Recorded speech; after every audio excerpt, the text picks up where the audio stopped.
evening. Here's what's new at 6:30. Right now, about 60 Americans are being held hostage by Iranians. Iranian students continue to hold more than 50 hostages at the American Embassy in Tehran. The American Embassy in Tehran is in the hands of Muslim students tonight. Some 60 Americans, including our fellow citizen whom you just saw bound and blindfolded, are now beginning their 6th day of captivity. At this time in Iran, 50 Americans are still held captive, innocent victims of terrorism and anarchy. The morning of November 4th, 1979, Iranian college students stormed the United States Embassy in Tehran, taking over 60 Americans hostage. For the next 444 days, the Iranian hostage crisis captivated the nation while simultaneously embarrassing the Carter administration, which came to look more and more powerless and incompetent the longer the hostages were held. The events of November 4th would have far-reaching consequences, forever changing the lives of the hostages and their families, ruining Carter's chances of re-election, and causing decades of mistrust between the United States and Iran.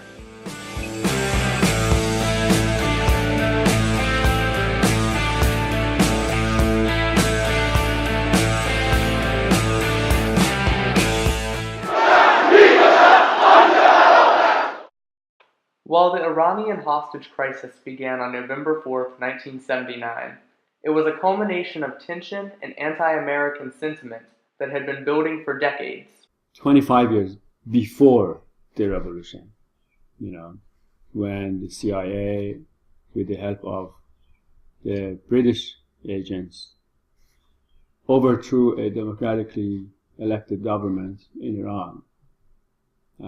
In fact, the only democratic government that Iran ever had during 2,500 years. And that created a huge mistrust between the Iranians and Americans. I have to say, up to that point, Americans were true friends with Iran. The Shah ruled for 25 years after being put into power by a CIA-engineered coup d'etat.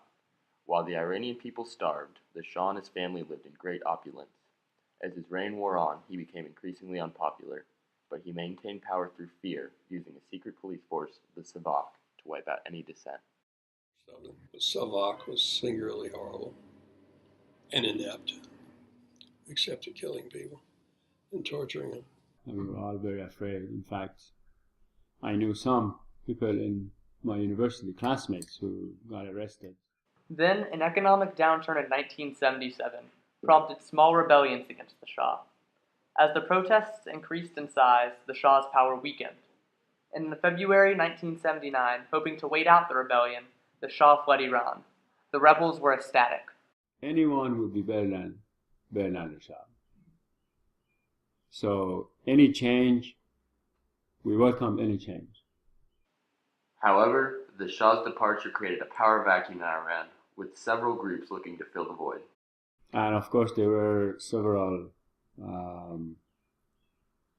opposition groups from leftists, socialist, communists, and of course on this side, Muslims. And ultimately, Khomeini's followers, they basically took the leadership. The man who came in to fill the vacuum was the Ayatollah Khomeini, an exiled cleric with strong anti-American feelings. Relations between the United States and Iran cooled considerably.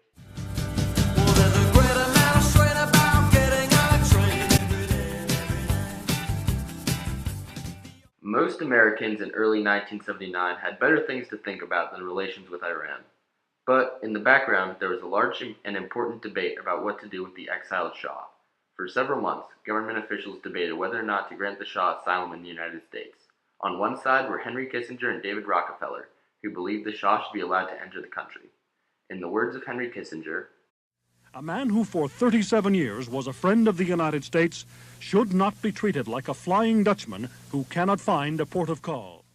On the other side were those who claimed the situation in Iran was too tense to allow the Shah to enter. These included Americans at the embassy in Tehran, who, fearing for their safety, sent this warning to the State Department.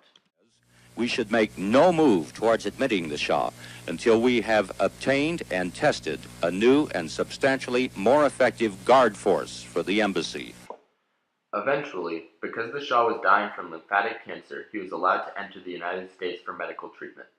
After having spent the last 8 months searching for a home, the Shah was finally admitted to the New York Hospital Cornell Medical Center on October 22, 1979.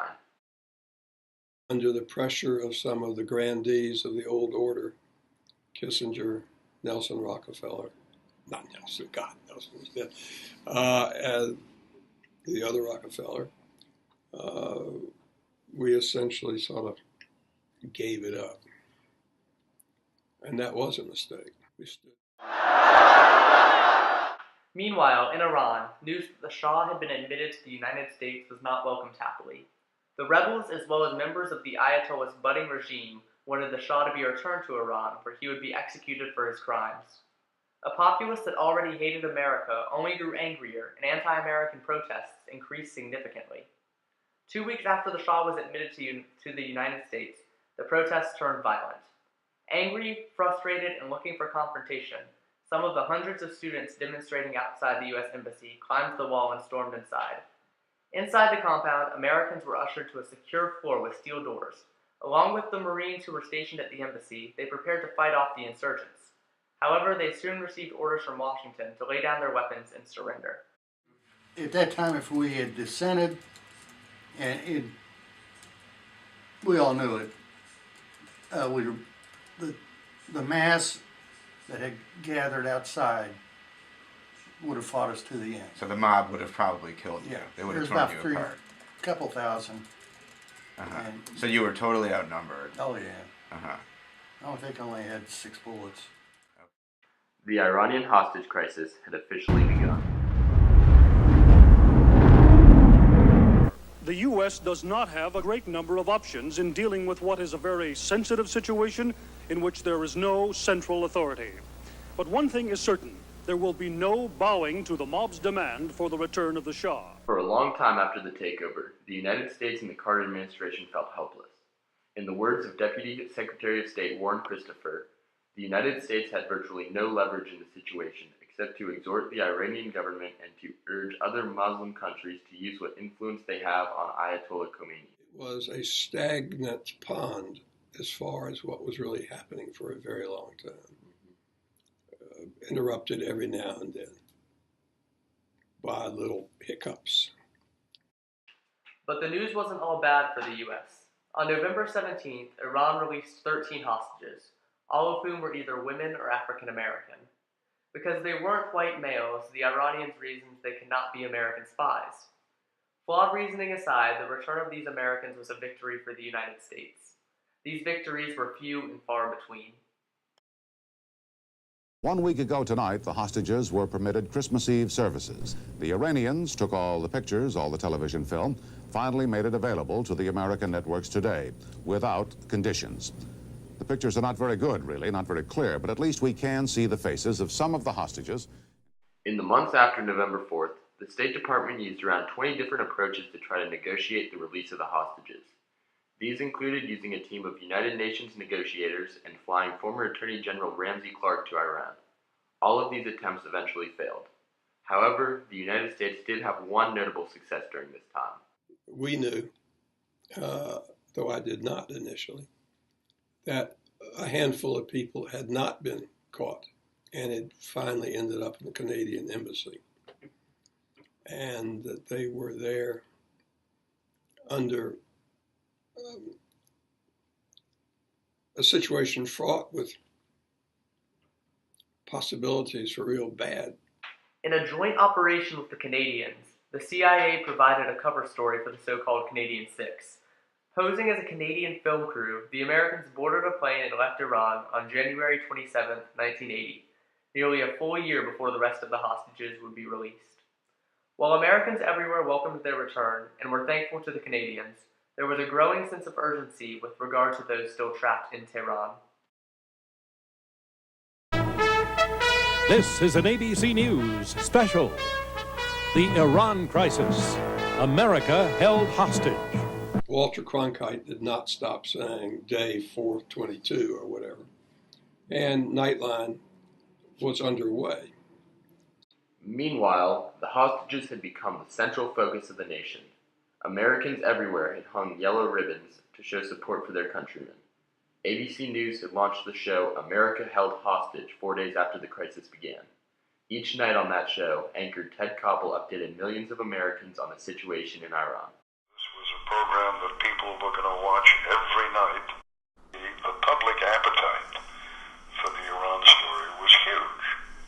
So Ron was absolutely right.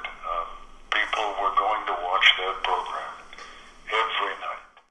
Each night, Koppel reminded America how long the hostages had been in captivity. As the day total climbed ever higher and no real visible progress was made, many Americans became frustrated and restless.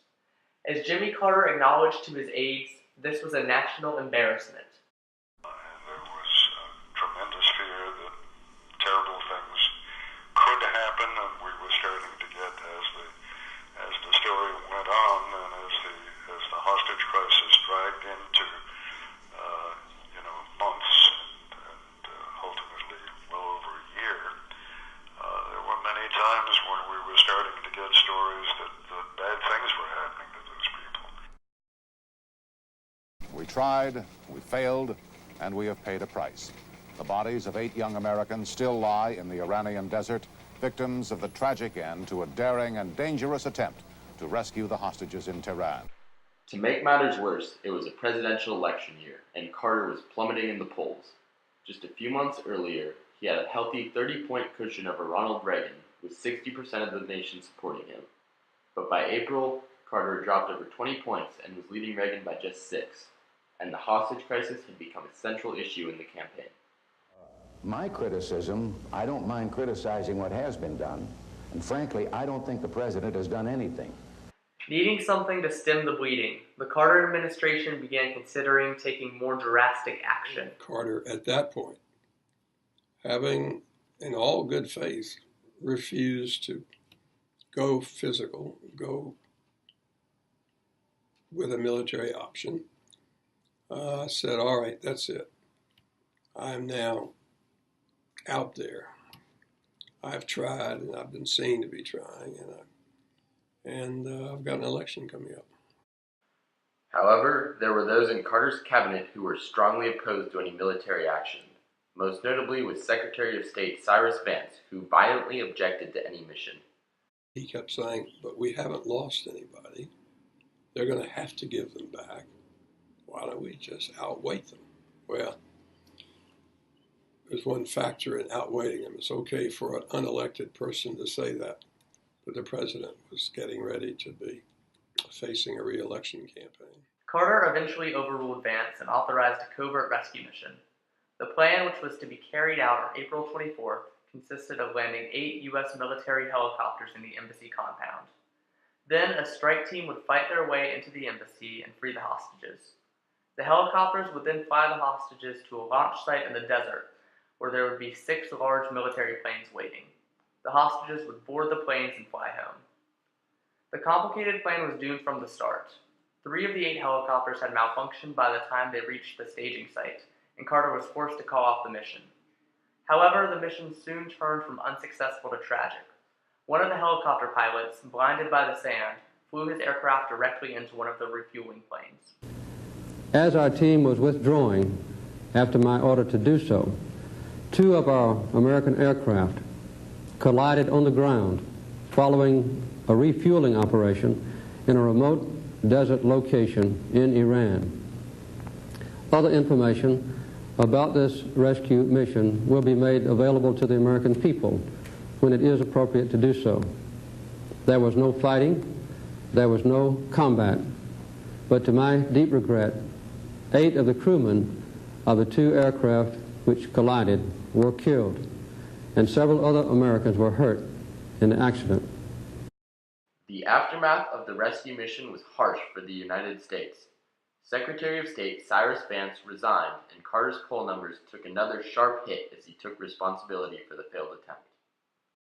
The fact that there had been this unsuccessful rescue effort may, as much as anything, have cost Jimmy Carter the election.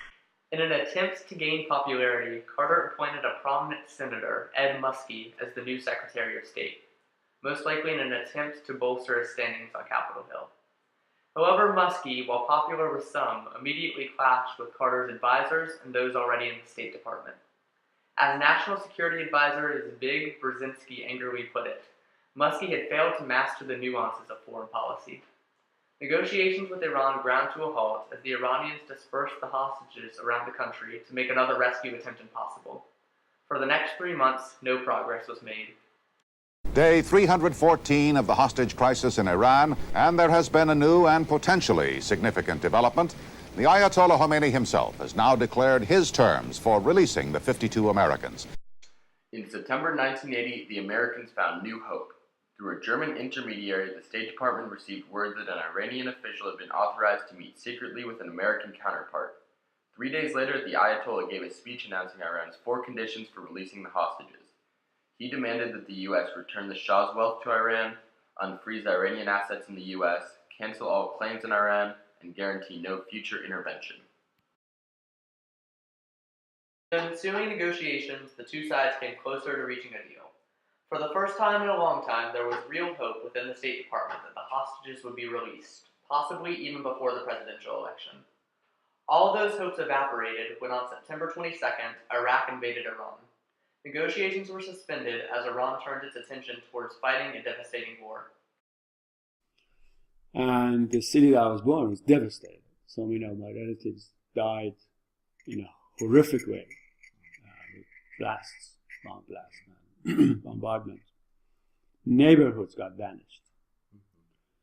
To this date, people are still suffering.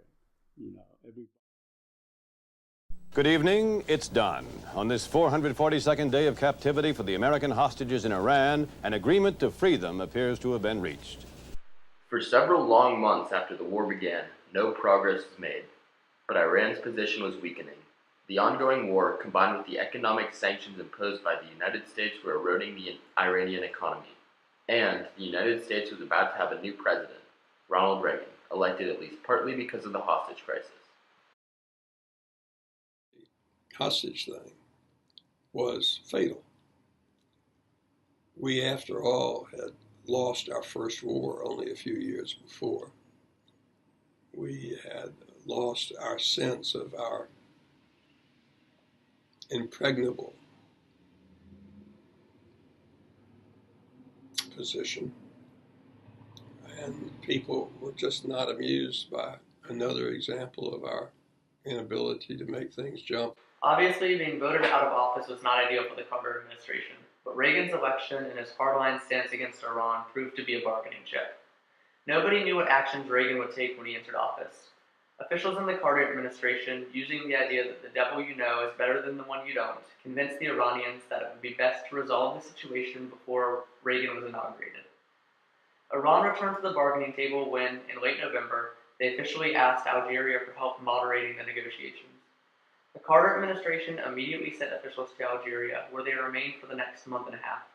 The two sides moved closer and closer to a deal, with both hoping to end the situation before the inauguration on January 20th. And they did, eventually signing a deal on January 19th. The following day, soon after Reagan took office, the hostages boarded 2 of Air Algiers 727s and flew from Tehran to Athens and then to Algeria. 444 days after the Americans were taken hostage, they were finally free.